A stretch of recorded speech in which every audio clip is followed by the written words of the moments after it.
comparaba el diferente tipo de dietas que había. Bueno, él no lo hizo, lo hizo Shiley, ¿cierto? Exactamente. Entonces, él compartió también ese artículo donde comparaba los diferentes tipos de dietas que existen para perder peso, ¿sí? Combinados con ejercicio y cuál era más efectiva en pérdida de peso, en medición de masa libre de grasa, en pérdida de masa muscular. Y estuvo muy interesante porque se hallaron unos resultados bien claros en cuanto a la nutrición. ¿Qué pasa? Que el artículo, a mi parecer, cumple con algunos sesgos que más adelante los vamos a ver, que fue el ejercicio que hicimos la semana pasada. Muy bien. Entonces, hablando de esa importancia, también podemos ver, eso es traído del libro, pero podemos ver que la importancia del concepto de densidad de nutrientes en deportistas va a variar mucho. Por ejemplo, aquí tenemos una deportista que pesa 125 kilogramos y tiene una densidad calórica de 44 kilocalorías por kilogramo de peso, da un total de 5.500. Pero tenemos otra que pesa obviamente mucho menos, casi que la mitad, donde la densidad calórica es superior, pero las calorías son 1.900. Muy inferior. Profe, Asimismo, ¿usted me puede volver a explicar qué es densidad calórica? La carga de calorías que tiene una persona. La carga de calorías Sí. que necesita, que Que tiene. necesita, por ejemplo, esa es la densidad calórica, pero por su peso, ¿sí? Por el peso que maneja la persona, no termina siendo tan alta, ¿sí? A diferencia de ese atleta que pesa 125 kilos, sí va a terminar siendo muy alta, ¿sí? Las calorías dependen del peso de la persona, ¿sí? De la dieta que esté utilizando y también del deporte que esté realizando.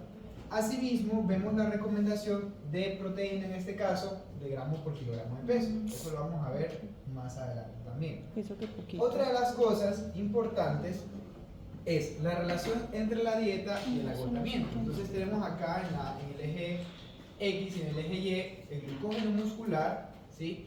Y el tiempo hasta el agotamiento. Entonces vemos cómo se agota a medida que uno tiene una dieta rica en grasas, una dieta normal y una dieta rica en hidratos de carbonos. Nosotros vamos a decir que las dietas ricas en hidratos de carbonos van a ser la solución para casi todo, pero no siempre es así en cuanto a estrategia alimentaria, ¿cierto? Por ejemplo, hace poco estaba viendo un artículo que mencionaba que la carga de carbohidratos, yo no sé si han escuchado sobre eso. Sí, ¿Han escuchado hablar sobre carga de carbohidratos? Sí. Bueno, ustedes digamos que tienen un atleta que va a correr en la carrera del 20. ¿Sí les llegó mi correo de la carrera del 20 a los que se inscribieron? Sí, bueno, pues vas a ver. Y se inscribió en los 6 kilómetros, ¿cierto? ¿Esa persona ustedes creerían que podría hacer una carga de carbohidratos? ¿Sí o no? Sí. Sí, 6 kilómetros. ¿Por qué? ¿Qué carga de ¿Cómo? Pues, ¿Sabes a qué me dijo? si me dicen que sí, El justifiquen, y si desafío. dicen que no, también justifiquen. Pues quisiera saber como ustedes qué piensan. No, independientemente de la distancia, si sean un sprint, Él habla yo haría una mucho. carga, pues, digámoslo, ¿Qué tanto? bueno, para ese tipo de carreras la haría. Mucho carbohidrato. Depende del peso pues, que también tenga, obviamente, para asegurar buenas reservas y que, digamos, en un momento que yo empiece a acelerar, como que pueda empezar a utilizar ese tipo de sustratos energéticos, porque obviamente va a ser algo muy progresivo. Muy bien, excelente. ¿Quién da más? ¿Quién habla otra cosita por acá? Yo diría que depende. Por Depende. ejemplo, si la persona ya está muy adaptada y de hacer 5 kilómetros y va a volver a hacer 5 kilómetros, la carga de carbohidratos no la va a sentir. Por ejemplo, a mí me pasa eso. Yo estoy acostumbrada a hacer 5 kilómetros y yo no necesito hacer una recarga de carbohidratos para rendir, para hacer los mismos 5 kilómetros que siempre hago. Pero ya si yo fuese a hacer, ejemplo, 15 kilómetros, hago la recarga de carbohidratos porque mi cuerpo no está acostumbrado a eso. Perfecto, muy bien, muchas gracias. ¿Algo más? ¿Alguien más? Vean una cosa interesante acá en cuanto a la teoría y lo que estamos hablando. Yo pensaba mucho como pensaba Samuel cuando estaba estudiando, ¿cierto? Que casi había que aplicarlo en todo. Pero a medida que uno va teniendo experiencia, viendo cositas, ¿cierto? Uno se da cuenta que no siempre aplica para todo, ¿sí? Porque también a veces es claro que lo que nosotros, los docentes, les enseñamos desde la teoría, muy pocas veces cambia drásticamente. Ejemplo, siempre se ha dicho que una restricción calórica es de las mejores estrategias para bajar de peso. Y en el artículo que vamos a encontrar, la comparación con las otras dietas dio que la mejor es la dieta de restricción calórica combinada con ejercicio para bajar de peso. Y ustedes van a decir, los que hablan de dieta cetogénica, los que hablan de dieta intermitente, que hay otras estrategias que son prometedoras, pero no suelen ser tan efectivas. En este caso de acá, si vemos la teoría, fíjense el agotamiento del glucógeno muscular, pero en cuanto al tiempo, ¿sí? En minutos. Entonces, tenemos hasta 60 minutos, ¿sí?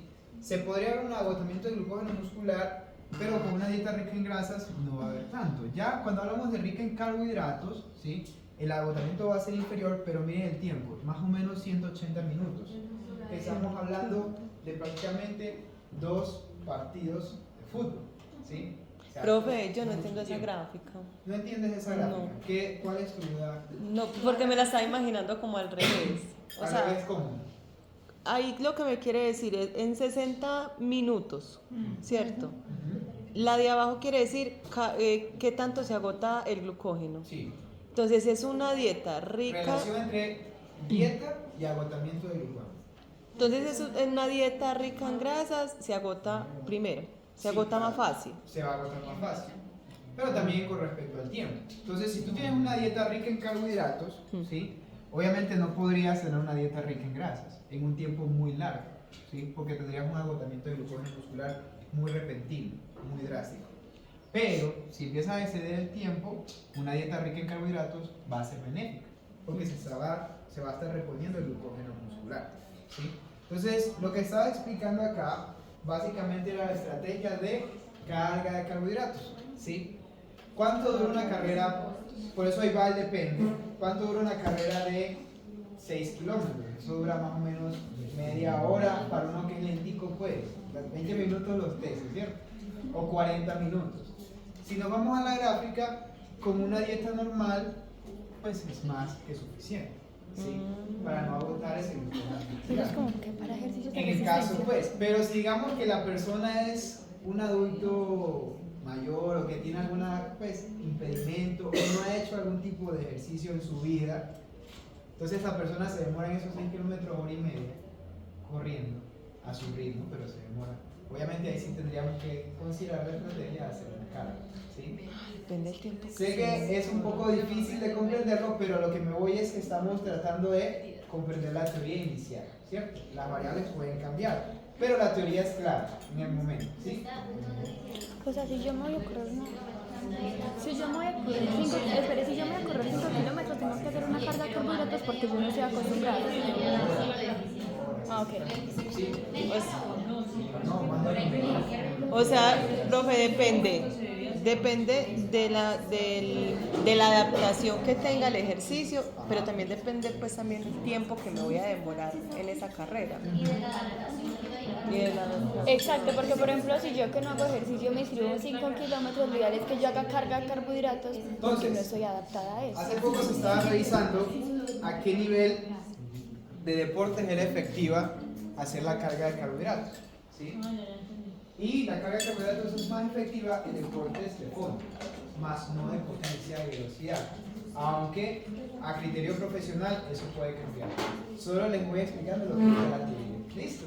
Ahorita, por eso vamos a hacer una sesión práctica para que vean eso pues a detalle.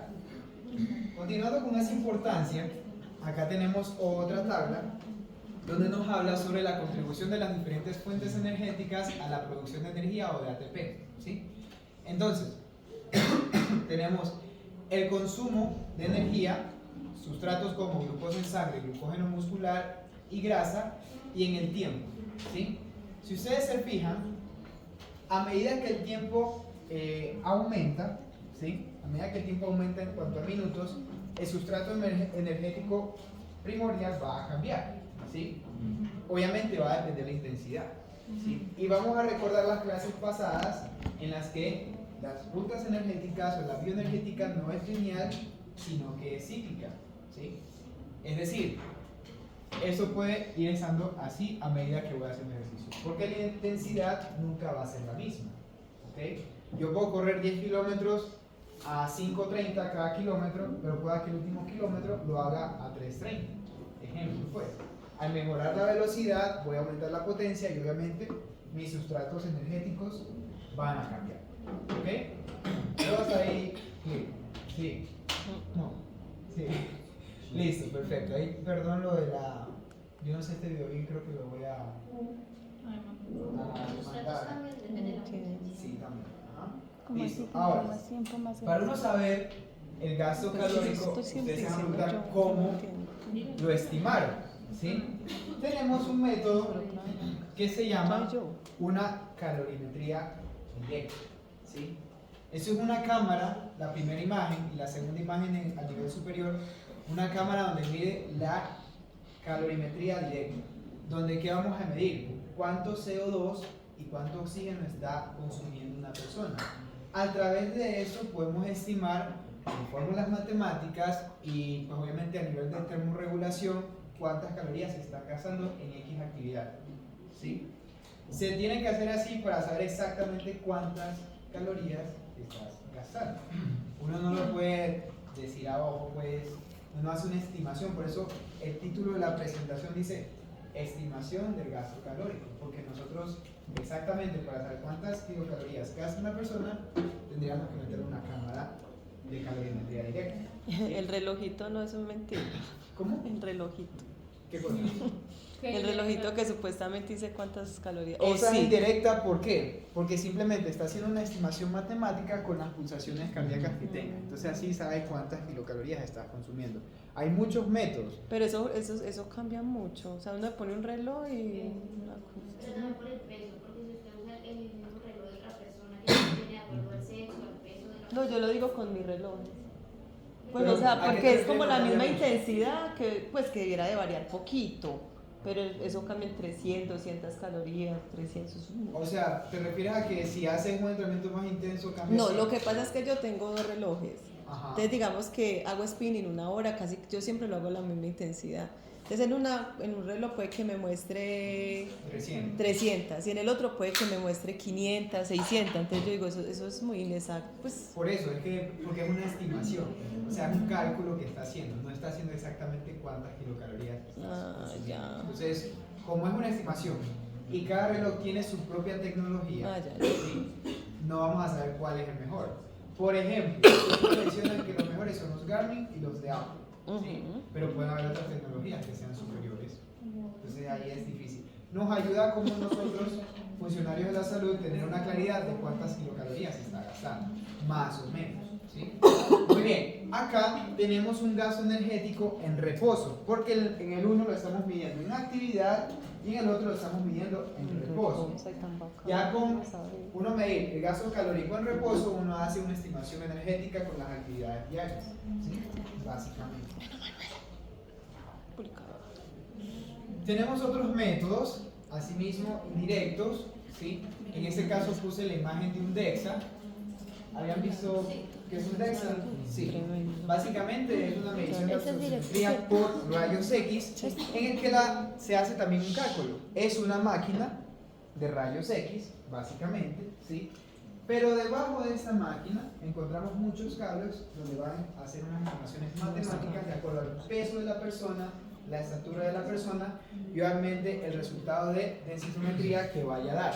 ¿Cuál es el problema del DEXA? ¿Sí? El DEXA tiene un problema muy grande y es que en seguimiento es un poco inexacto a mi parecer y al de muchos otros profesionales. ¿Por qué? Porque al tener un cambio en el peso corporal va a hacer unas estimaciones con ese peso exacto y no con los resultados anteriores.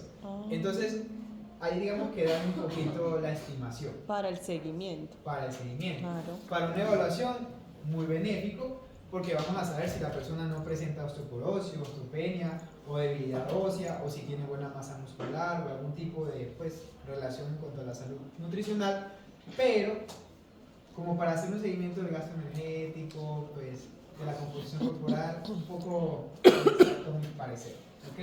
Pero para que lo tengan ahí presente. ¿Listo? Listo.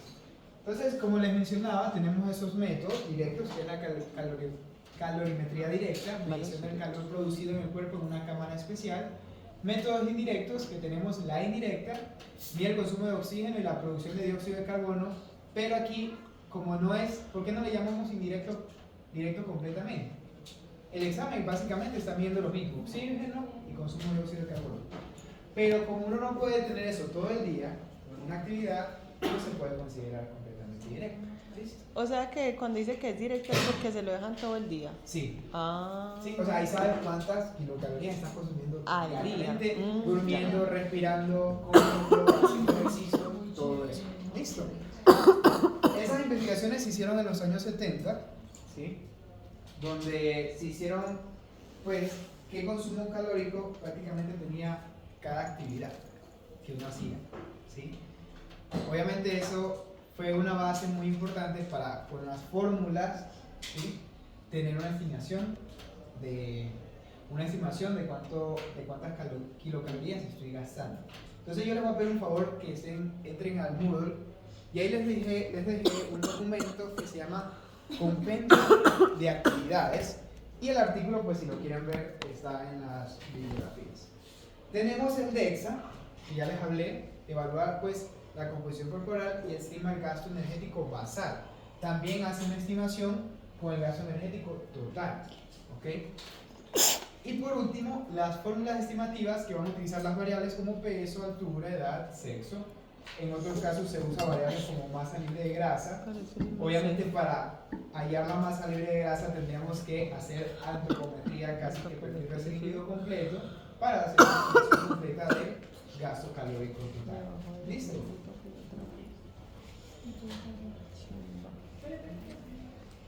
Igual ahorita pues vamos a hacer como un ejercicio de eso, ¿sí? ¿Van bien hasta ahí? Ese chaleco. Ese chaleco.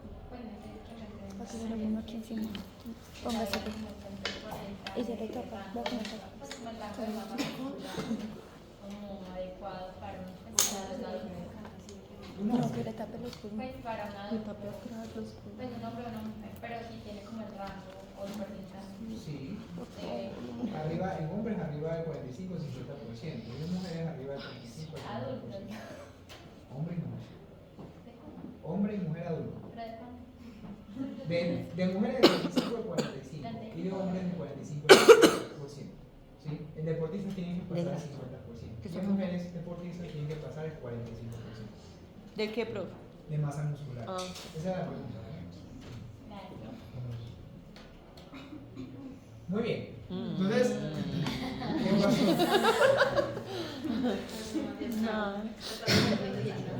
Recordando antropometría. Sí, listo. Bueno, entonces tenemos el método que les explicaba de la antropometría. También uno como nutricionista tiene que tener claro que como tal la antropometría va a ser fundamental para hacer una estimación del gasto calórico, ¿sí? Es decir, voy a hacer una aclaración aquí. No estoy diciendo que la somatocarta vamos a tener que poner un valor de la somatocarta en alguna fórmula. No, no es lo que trato de decir. Lo que trato de decir es que, por ejemplo, ¿sí? Uno tiene que hallar la masa libre de grasa en algunos momentos para hacer una estimación, o el peso y la talla para hacer una estimación. Pero uno tiene que tener claro qué somatotipo es la persona para saber qué calorías da. Por ejemplo, si es una persona que se encuentra aquí, uno podría empezar a jugar con las variables de las características de ese somatotipo. Es decir, ustedes saben que tienden un poco más a aumentar grasa. Entonces tratar de jugar con las estrategias de kilocalorías de cómo hacer la distribución, ¿sí? A diferencia de tener otro acá, por ejemplo, que la masa muscular es ligeramente pues disminuida en este tipo de somatotipo, por ende hay que tener en cuenta cuántos macros se les van a dar. Y acá también, ¿sí? Por eso digo, hay que relacionar todo para que todo salga muy bien.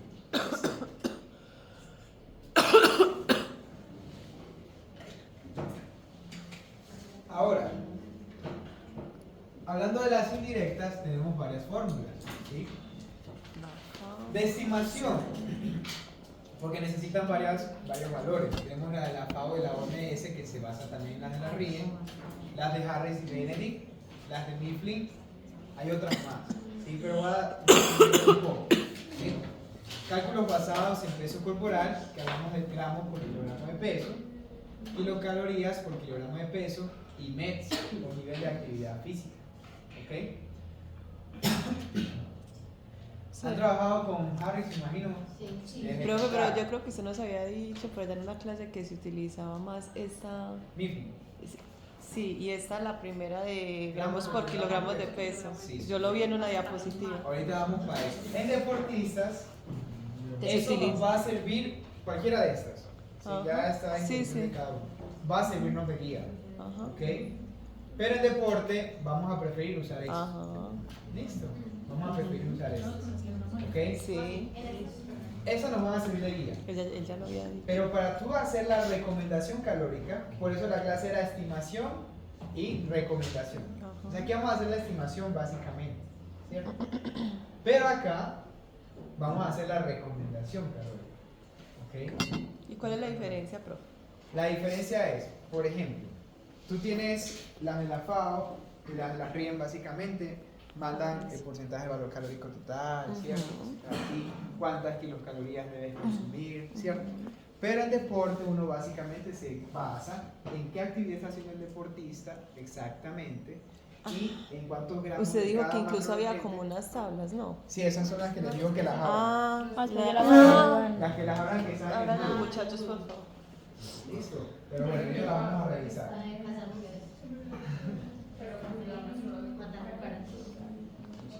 Profe, pero por ejemplo en un deportista, ¿Qué cosa? las tablas. Compendio. En la bibliografía está. Compendio de actividad física. Profe, entonces en resumen uno es deportista, utiliza son esas de abajo. ¿Cierto? Básicamente. Listo. Profe, ese compendio es el que usted nos da que le lleva. No. Es otra. Ujú. Es donde están las tablas. Creo que hasta hice una carpeta Está. especial. Sí. Sí, están en bibliografía. Como un pulgar. Pero es como Sí, pero ya que tenía la lamentó. Listo. Acá tenemos otras implicaciones en ecuaciones de estimación del requerimiento energético basal, solo basal, según el sexo y el estado de peso. ¿Bien? Son otras fórmulas. Hay muchas fórmulas para hallar o estimar las kilocalorías, ¿cierto? Entonces aquí hay otro estilo. Tenemos peso normal, donde solo analizamos la variable de peso, es decir, con composición corporal, y sin composición corporal, también solo la variable de peso. La fórmula sería la de Schofield o la de FAO, ¿sí? Con sobrepeso, la variable que se aumenta sería la de estatura y masa libre de grasa. Pero para masa libre de grasa tendríamos que saber con antropometría cuánto es el porcentaje de grasa corporal. Se usa Livingston y Core, y en mujeres cambia porque está Mifflin, FAO y Frank Field, también se usa, donde también se evalúa la masa grasa y la masa libre de grasa. Ojo, no confundir masa grasa con porcentaje de grasa. La masa grasa como tal es el peso. El tejido adiposo, lo que pesa ese Lo que peso. pasa es el porcentaje, ¿sí? Si yo digo que en 100 kilos mi porcentaje de grasa es de 17, lo que pesa serían 17 kilos. Pero no siempre es así. Es en 100 kilos. Profe, ¿y esas son para qué? Para hacerlo con composición corporal o sin composición corporal, en este caso con el Para la peso. clasificación de sobrepeso, obesidad, viene con IMC. Sí, sí. Sí. Por eso digo, tienen que tomar. ¿Qué no me hace? No, pues No. tiene que estar el IMC y el IMC se saca. Estamos haciendo estimación calórica. ¿Listo? Pero... Entonces acá hay algo muy importante. Profe, un ejemplo, ¿en qué caso se puede usar esta? O sea, ¿cómo...? Yo la usaría por una persona que tiene sobrepeso o obesidad. O sea, tiene sobrepeso, obesidad y va a hacer Porque voy a deporte o está analizar la haciendo masa deporte. libre de grasa. ¿Sí? Y ahí voy a hacer la recomendación energética más que todo para. Pero hacer la masa es libre una de grasa. persona que va a hacer deporte o está haciendo deporte y tiene Que va a hacer sobrepeso. deporte. Que va a hacer deporte. Sí. Ah, ya. ¿Listo? Muy bien. Entonces, tened en cuenta lo siguiente. Las fórmulas de estimación y cálculos basados en peso pueden ir acompañados de los METs o niveles de actividad física. ¿Sí? De los METs. De los METs, ya vamos a ver qué son. ¿Qué es METs? Listo. Ya vamos a- Ya. Sí, ya ahorita van a ver bien qué se multiplica por los kilogramos también. La fórmula de estimación.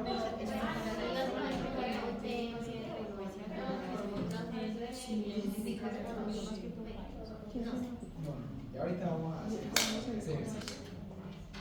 Entonces, en fórmulas de estimación tenemos pues la de la FAO, la OMS o RIE, fórmulas basadas en datos demográficos y fisiológicos usados globalmente para recomendaciones nutricionales en distintas poblaciones, ¿sí? Es una guía fácil para uno decir, bueno, cuántas kilocalorías esta persona debería estar consumiendo, es decir, un niño o un adolescente. Adecuado, si está haciendo actividad ligera, alta, baja, pues bueno, ustedes ya lo saben.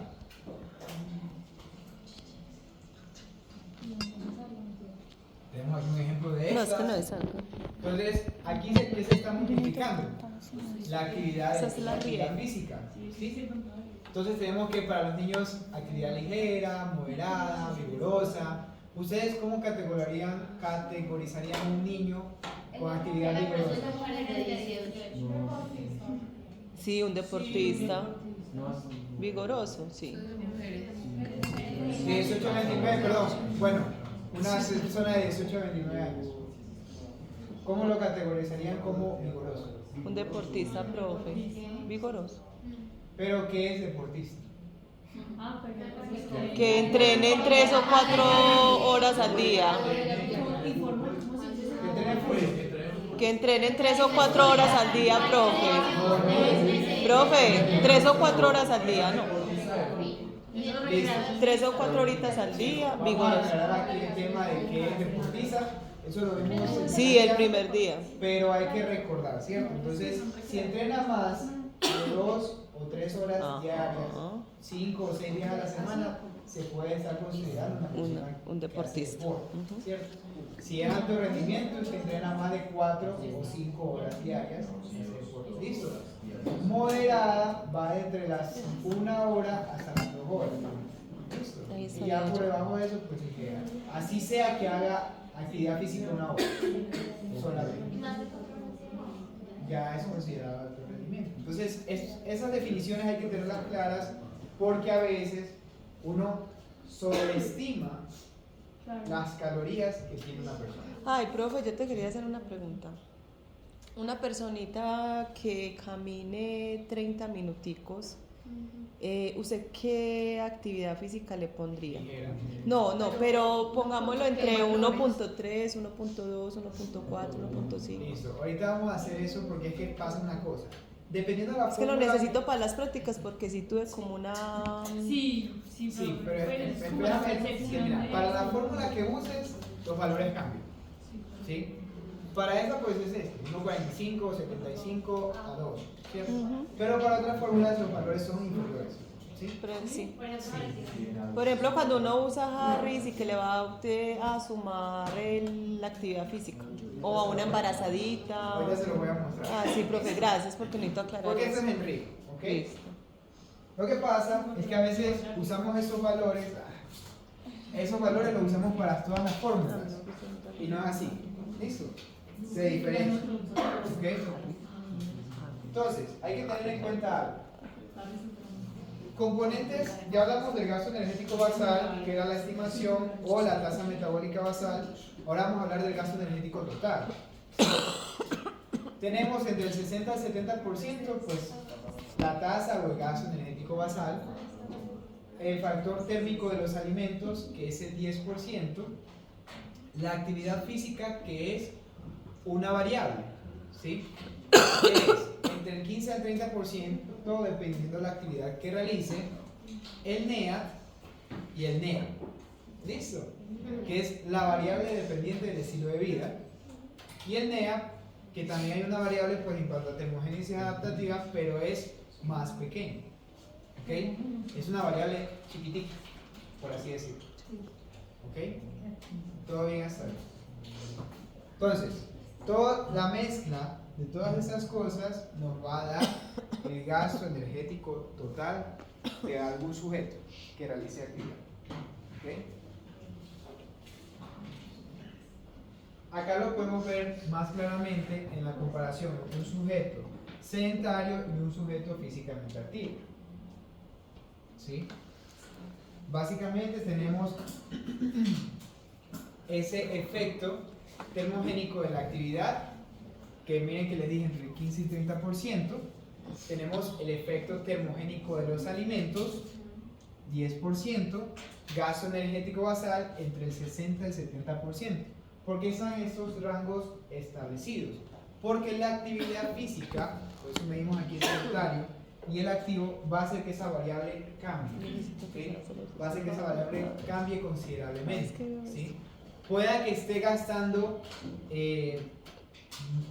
las mismas kilocalorías, pero como ustedes ya saben, a niveles metabólicos y adaptativos fisiológicos, pueda que esté gastando menos energía.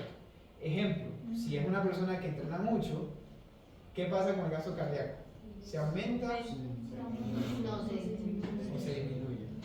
Necesita menos pulsaciones Para poder bombear más sangre, ¿cierto? A niveles de reposo. Asimismo las pulsaciones, ¿ok? Entonces, ojo, recorderis de eso. ¿Listo? Entonces, básicamente, por eso están estas variables, porque van a depender del nivel de actividad física que tengas, si pues es una persona que no realiza, pero lo que no va a cambiar, básicamente, va a ser el efecto térmico de los alimentos, porque al fin y al cabo, pues, eso no tiene una variable, pues, estadísticamente significativa, ¿ok? Importante, obviamente, entre mayor consumo de proteína haya, eso sí puede tener una variable un poco mayor, ¿sí? Porque requieren más energía para metabolizar las proteínas, ¿ok? Esa es la única variable constante que hay. Pero al fin y al cabo es 10%.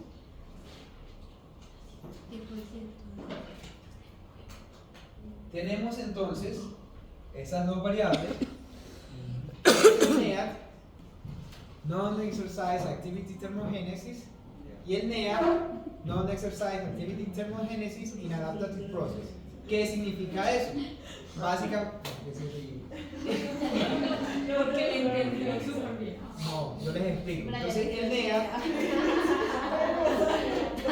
básicamente es como el estilo de vida que lleva la persona, ¿sí?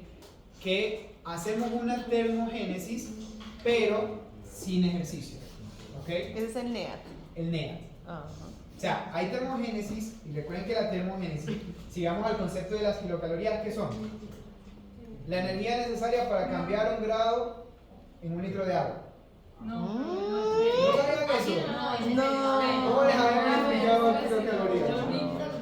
Yo no A ver. había escuchado el Samu, ¿qué es concepto. una kilocaloría? ¿Cómo se...? No, pues energía. Estoy mal. Energía. Sí. Mari. Sí, Pero es energía que me calienta, me enfría, me da bueno. poder. Sí, ¿qué hace? sí. No, pues vuélvalo a repetir. Yo el concepto no lo La conozco. kilocaloría, ¿sí? Es el nivel energético que sirve para cambiar en 1 litro de agua 1 grado, ¿sí? Por eso es termorregulatorio. Un grado, ¿sí? un grado. Por eso es termorregulatorio. No. Dame un dibujito. Una kilocaloría, una sola cambia 1 grado en la temperatura del agua, Del agua. por ejemplo. ¿Listo? O sea, lo Por ejemplo, de sube. 14.5 a 15.5. Con una kilocaloría. Lo sube. El concepto, pues, de la física como tal, en las kilocalorías. ¿Listo? Obviamente, ustedes saben que la energía no se destruye, sino que Se transforma. ¿cierto? Se puede usar esa energía para moverse, para calentarse, para hacer muchas otras cosas, pero la definición básica es que nos ayuda a calentar. Por eso decimos que es termogénesis, ¿sí? O sea, producción calórica, pero sin ejercicio, ¿ok? Pero sin ejercicio. Y eso como podría, por ejemplo, el calor del sol, o sea, el sol. No, producida por el cuerpo humano. Por eso, pero sea, que, en que este- se produce pues porque sí. No, eso es termogénesis producida. El clima va a El clima, va a ajá. influir, En ese claro. momento, Porque sí. si hace más frío, ¿qué va a hacer yo? Más calor. Ajá. Estar vivo. Usted está haciendo termogénesis. O sea, yo estoy haciendo, todos los días. sino que estoy imaginándome cómo lo hace sin ejercicio. Yo supongo que. Pero como que no lo hace. Eso es el NEAT. Produce energía, termogénesis sin ejercicio. Después le pregunté, el clima, por ejemplo, voy a hacer que mi cuerpo se caliente sin ejercicio. Exacto. Básicamente es eso. A diferencia de una persona que va al trabajo en bicicleta, camina. Eso, por ejemplo, el ejemplo de la persona del aseo, por acá que me menciona. Del La aseo. persona del aseo, básicamente, la señora del aseo o los señores del aseo casi que no se sientan, pasan parados mucho tiempo, ¿cierto? Pero ellos no hacen ejercicio, no hacen ejercicio. ¿Cuál es la diferencia ahí en cuanto al gasto calórico? Que no están llevando su cuerpo a muchas intensidades, pero sí están haciendo termogénesis todo el rato, ¿sí? Les pongo el otro ejemplo, Ese era lo que el yo albañil, ¿sí? quería- eso era lo que yo quería Ese es saber. diferente porque en cambio él sí está llevando su cuerpo a muchas intensidades, porque cargar un saco de 50 kilos, ya quiero ver alguno que lo levante pues fácilmente, eso no es fácil. Y hacerlo eso todo el día demuestra, aparte de un NEAT muy alto, y sí está haciendo un gasto calórico pues considerablemente alto. Por eso Sin dicen que el cuerpo ejercicio. del albañil es el mejor. Sí, el mejor. porque Esos gasta hombres espacio tienen unos también, físicos ¿sí? increíbles. Porque pues entrenan casi que todo el día. Increíble. Y unas manos que le pasan Increíble. Por eso la teoría Los no falla. cuadritos El impresionantes. hacer ejercicio y estar activo casi que todo el día te mantiene, en teoría, saludable. Pues, en teoría. Porque pueda que no sea así. Te da un Igual una cáncer. persona con ansiedad, por ejemplo, igual va a demostrar asistencia secreta, ¿no? Una persona que tiene ansiedad, por ejemplo. Sí, ya sería diferente porque va otro. El NEAP, que es Non-Exercise Activity, es decir, sin ejercicio, pero También es sin termogénesis ejercicio. en procesos adaptativos. Enfermedad. En procesos adaptativos, que sería básicamente empezó a la entrenar. función de los órganos, Ah. malitos, ¿sí? La función de los órganos, ¿ok? Básicamente. Boris, eso también es sin ejercicio. Sí, Sí. las dos son sin ejercicio. En estas dos no se cuenta ejercicio. Este estilo de vida y este funcionamiento pues corporal, básicamente. Entonces ahí entra tu caso del ansioso o el que tenga una taquicardia. Está haciendo un gasto energético, pero es un proceso adaptativo. O sea, no por su estilo de vida, sino por su corazón, que está alteradito. Profe, pero entonces siempre, como te preguntaba ahorita, es en presencia de enfermedad, ¿o no? No necesariamente. No, o sea, esto es una persona normal. Yo aquí estoy haciendo un NEA y estoy haciendo un NEA. Al mismo Ah, tiempo. ya. Mi cuerpo está funcionando y estoy moviéndome a voluntad. ¿Ok?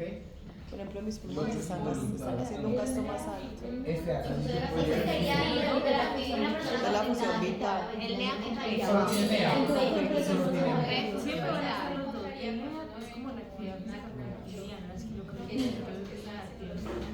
Y el NEA son los No, esa era la y cuando hacemos la palabra Sí. Lo mismo, esta variable no cambia, sigue siendo lo mismo. Profe, o sea que una persona, por ejemplo nosotros estamos haciendo NEA y NEA o sea, Al mismo tiempo. Sí, obviamente la variable del NEA va a ser superior Más inteligente. que la del NEA. Gastas menos kilocalorías acá. ¿Ok? es que esas más Y ya acá con esa deficiencia de respiración. profe, ¿no? Exacto. Muy bien. Acá tengo la fórmula de Harris y Benedict. Pues esa fórmula básicamente todo el mundo la conoce, pero va a dar el resultado de la tasa metabólica basal. ¿Sí? En mujeres es 47.593 más, entre paréntesis, 9.247 por el peso, más la otra variable por la altura, menos otra variable por la edad en años. En hombres va a ser otra variable, no son iguales, entre paréntesis otra variable por el peso, volvemos a altura y la edad en años. ¿Sí?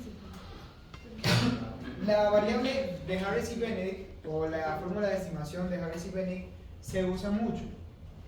Isaac la usa, pues el protocolo o la Sociedad Internacional en Cineantropometría la usa, la Universidad de Antioquia la usa casi que siempre, ustedes también la usan. ¿No? Siempre. Bastante. No estamos expresadas diferentes. A mí la que me gusta. Yo tengo aquí esta fórmula, tendría que revisarla. Sí, dependiendo de poblaciones, tendría que revisarlas. Listo. Ahora, tenemos otra. La de Mifflin, ¿sí? ¿Nunca la habías visto? No. Pues en el transcurso mi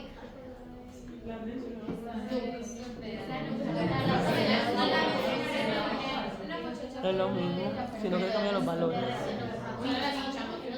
Lo mismo, algo por peso, algo por estatura, algo por años, más algo. ¿Han escuchado Mifflin antes? No, yo no. Listo. Mifflin es una fórmula que también se usa y es de las más exactas para estimar el gasto calórico total que preguntaba Samuel. Listo. Mifflin. En hombres y en mujeres tienen también sus distintas variables. La diferencia en mujeres es que cambia con menos 161 al final y en hombres más 5. ¿Ok? ¿Qué pasa? Como les dije, considerada más precisa para la población actual, población general. ¿Listo? Población general. Pero igual estamos haciendo un gasto de la tasa metabólica basal. ¿Ok? Yo aquí tengo una cosita. Independientemente de la fórmula que usen,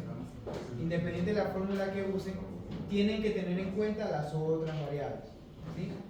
Todas las otras variables. ¿Ok? No solo la fórmula nos va a decir como que todo. ¿Ok? Ahora vamos a hablar sobre los cálculos basados en peso corporal. Solo estamos usando un requerimiento antropométrico que sería el peso, básicamente. Profe, ¿con qué otras variables? Pues que usted acaba de decir como tener en cuenta las otras variables, como cuáles son. Lo que dije al principio, estilo de vida, somatotipo, ¿cierto? Entonces tenemos gramo por kilogramo de peso usado para la ingesta de macronutrientes como proteínas, carbohidratos y grasas. Comúnmente se usa en deportistas y un ejemplo sería 1.5 gramos de proteína por su peso. ¿Sí? Entonces hagan ese ejercicio. Traen la calculadora. ¿Tienen celular, verdad? Hagan cálculo.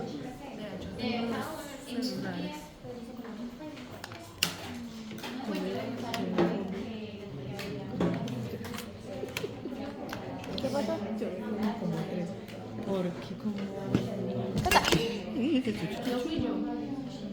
Hasta el año 2000, la recomendación de proteína para una persona que no realizaba actividad física y para lo que se creía suficiente para la vida en general era 1 gramo o 0.9 gramos de proteína por kilogramo de peso.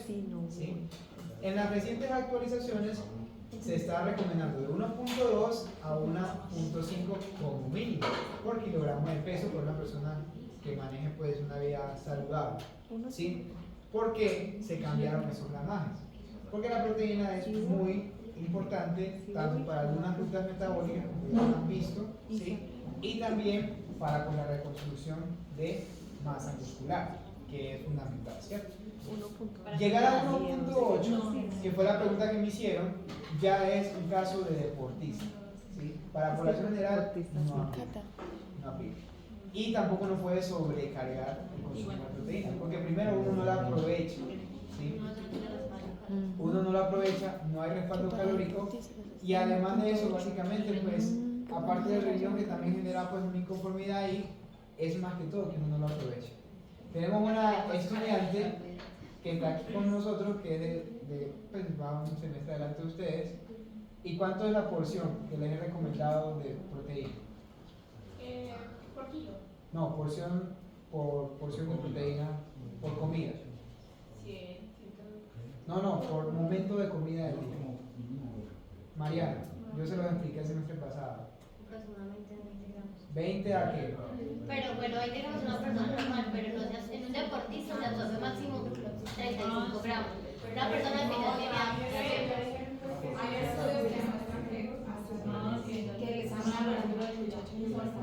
el estudio que muestra hasta más de 100 tiene un conflicto de interés muy grande porque es patrocinado por una empresa de proteínas cárnicas. Y se pero paga. sí, realmente hasta 35, pues máximo. Pero que están hablando ¿Saben hasta cuánto se podría una persona, por ejemplo? Una persona que puede, estoy hablando por porción. Ojo, pues, no estoy hablando en el día, por porción. ¿Ok? Es decir, vamos a almorzar. Vamos a sentarnos a almorzar. ¿Cuánto mi cuerpo va a aprovechar? ¿Listo? Máximo 40. La persona que mida más de 2 metros hasta 45, pero aquí no creo que mida alguien más de uno, ¿cierto? Entonces, Pero el en promedio es absorción de total de 35 proteína. a 40, de 20 a 35, 40.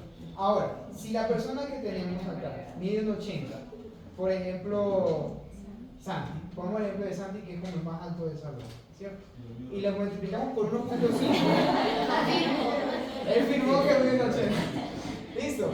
¿Cuánto fue que te dio en gramos? 132.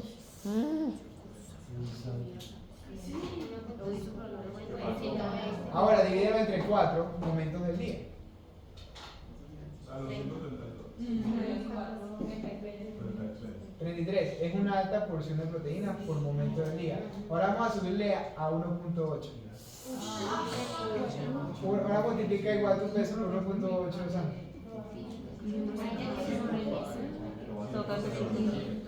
1.8 por tu peso. Divídelo.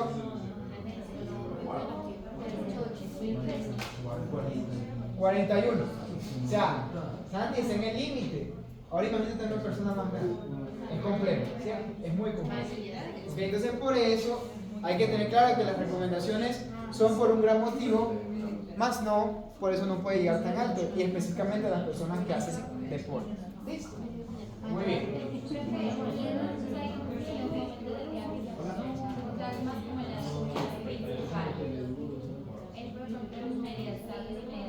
Se puede desde 15 hasta 9. Sí, porque eso debajo de 15, no, no pueden analizar. Si es por debajo de 15, ya cambia la presión un poquito.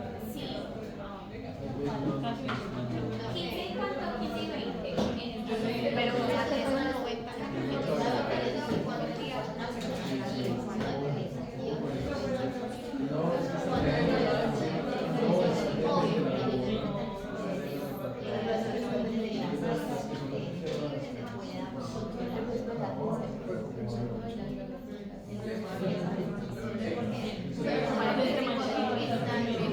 Pero yo no entiendo. Pero si no se cuánto gramos de proteína. Ah, bueno, muchachos, break time aquí de temas de nutrición.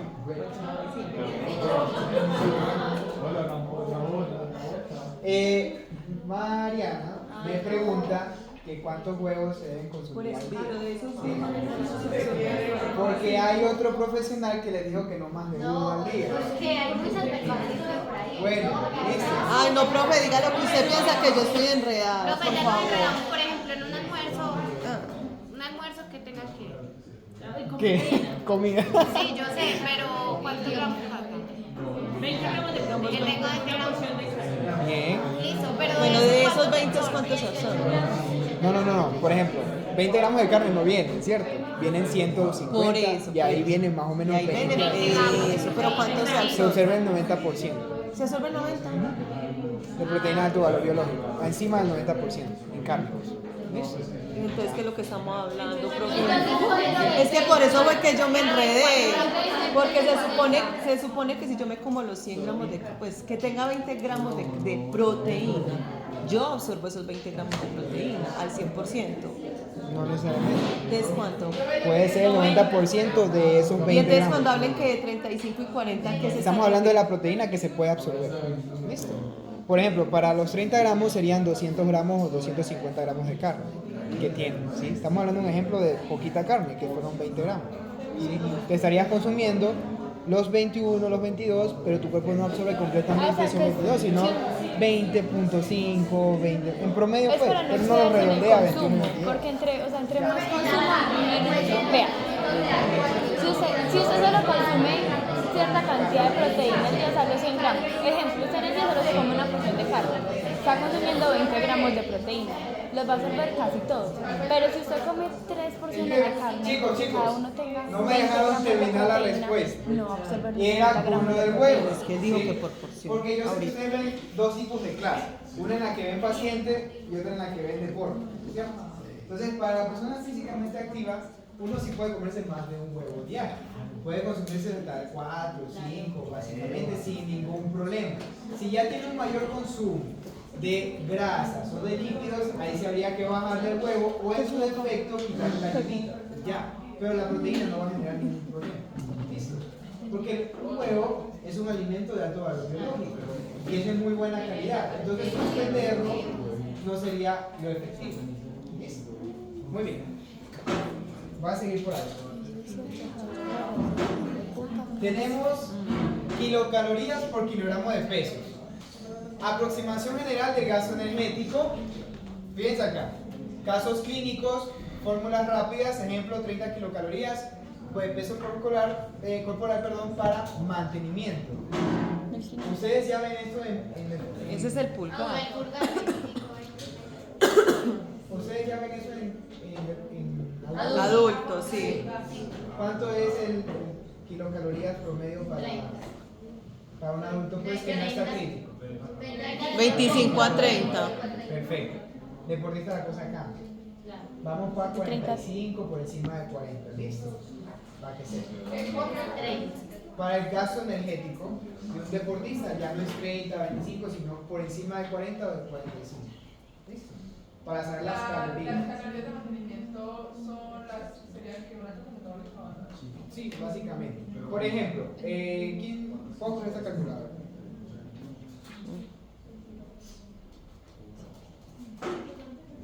Por ejemplo, mi peso 45 por 63. Perdón, mi peso 63 por 45.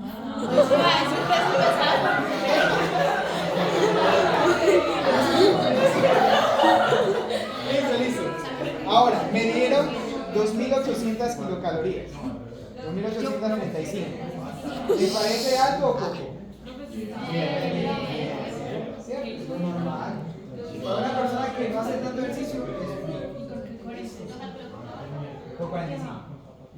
Básicamente, entonces uno así hace una estimación del gasto energético, ¿sí? Rápidamente, ¿listo? Sin necesidad de meter Ay, den la bulla, las porfa. otras fórmulas, ¿listo? Sin necesidad de meter las otras fórmulas, ¿ok? Ahora vamos al tema de la casa, que aquí siempre hay un poco de confusión a veces, ¿cierto? Listo.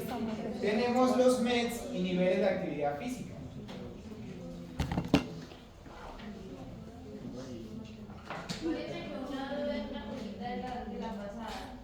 De las calorías. De las calorías de mantenimiento es sin multiplicar factor de actividad física. Sí, es completica, sin multiplicar factores. Es como el pulgar.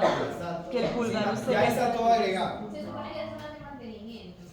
Sí, pero entonces si es un deportista que hace muchísimo ejercicio y yo le doy eso, ya estaría en un déficit. Sí, por eso mencioné que para deporte era encima de 40 o 45.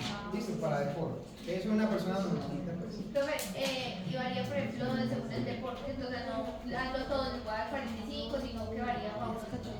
Depende de la intensidad. Depende de la intensidad de actividad que tengas en el día. Por ejemplo, si entrenas solo 2 horas, pues se te da 40, no le da 45 o 42. Va a variar. Y yo tengo una pregunta.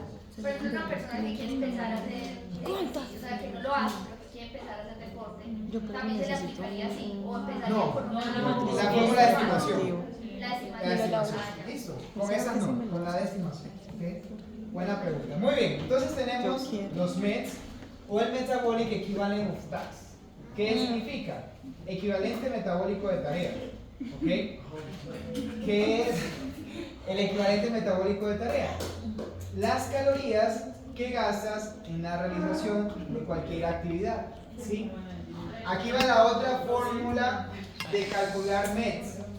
¿Listo? ¿De qué actividad haces en el día? Les voy a mostrar. Por ejemplo,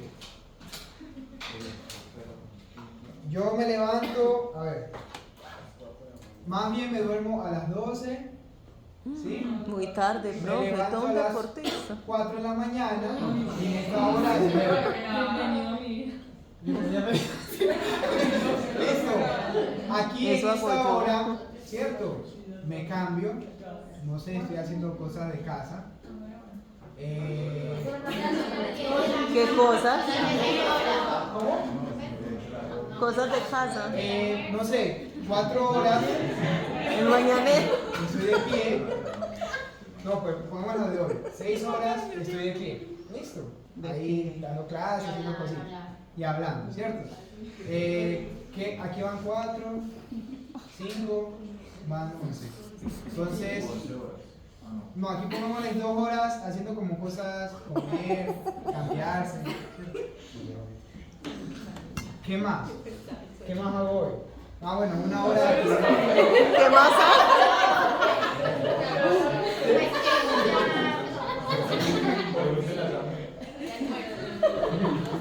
Ah, sí, 1 hora a cocinar.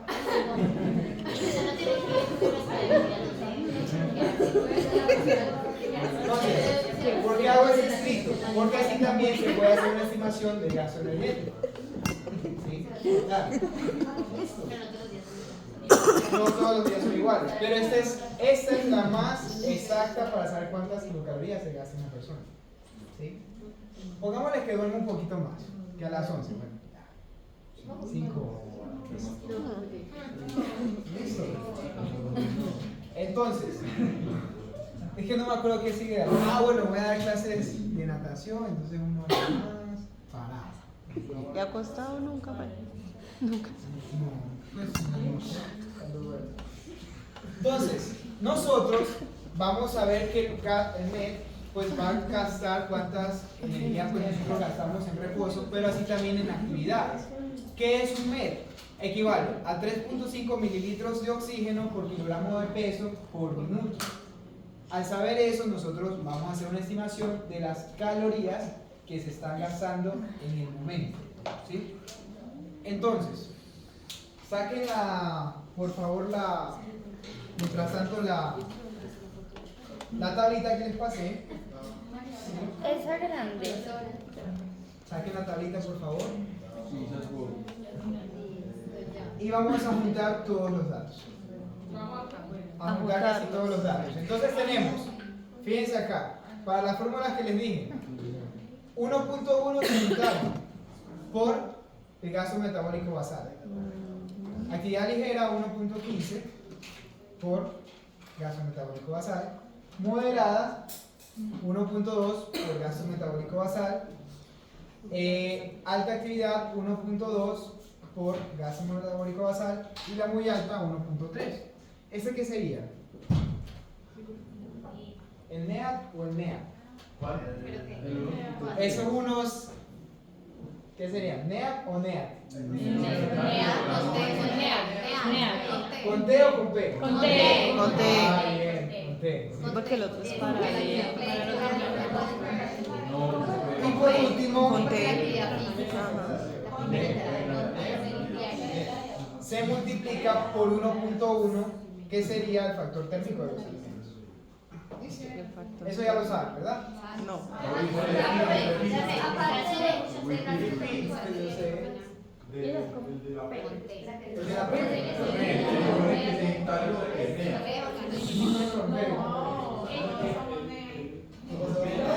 Todos somos NEAT, mijo.